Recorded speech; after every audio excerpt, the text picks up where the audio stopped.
Good morning সবাইকে। সপ্তম শ্রেণীর ভূগোলের এশিয়া মহাদেশের যে চ্যাপ্টারটা রয়েছে সেই সংক্রান্ত কিছু প্রশ্ন এই ভিডিওটাতে আলোচনা করা হলো।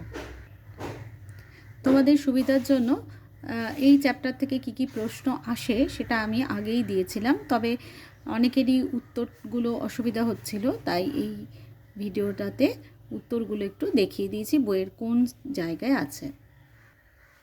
টোটাল প্রশ্ন ছিল 40টা।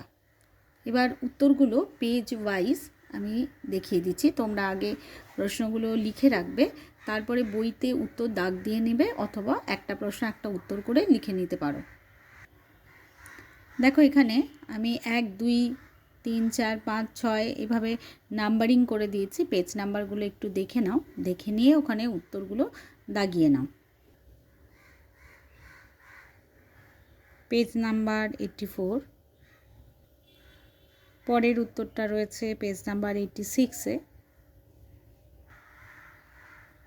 পেজ 87-এ 15, 16 দাগের উত্তর আছে, 88-এ আছে 17, 18, 19-এ দক্ষিণ বাহিনী নদীর কথা বলা হয়েছে, দক্ষিণ দিকে প্রবাহিত অনেকগুলো আছে, যে কোনো দুটো লিখতে বলা হয়েছে, তোমরা এখান থেকে বেছে যে কোনো দুটো লিখতেই পারো।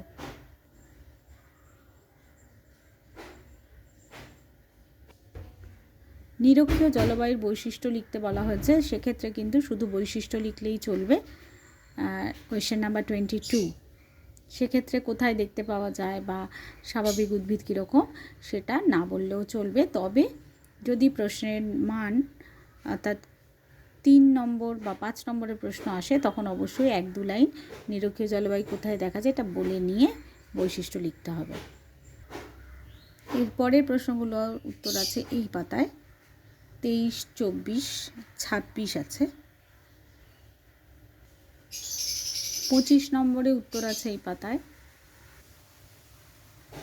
পেজ 95,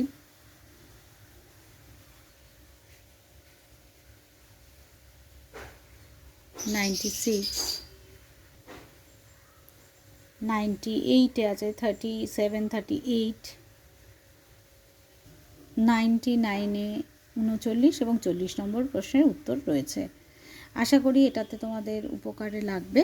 তোমরা অবশ্যই এই অধ্যায় থেকে যতগুলো প্রশ্ন আমি দিয়েছি তার উত্তরগুলো বই থেকে দাগিয়ে নিয়ে খাতায় অবশ্যই লিখে রাখবে। ধন্যবাদ।